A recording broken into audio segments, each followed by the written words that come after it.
Naniniwala si Pangulong Ferdinand Marcos Jr. na mas magiging epektibo ang trabaho ng mga pulis kung pinagkakatiwalaan sila ng mga tao. Kaya naman hinimok ng Pangulo ang mga pulis na makihalubilo sa komunidad na kanilang pinagsisilbihan.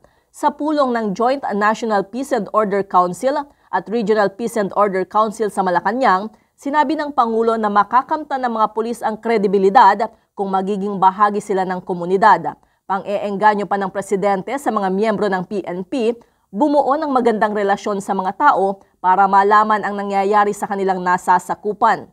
Punto ni Pangulong Marcos, kahit mayroong high-tech na makagamitan ang mga pulis, halimbawa sa paglaban sa illegal na droga, dapat pa ring maramdaman ang kanilang presensya sa ground.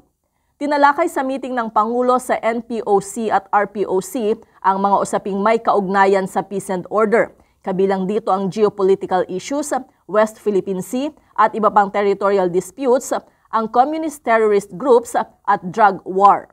Para sa MBC TV Network News, ito si Leth Narciso. Sama-sama tayo, Pilipino.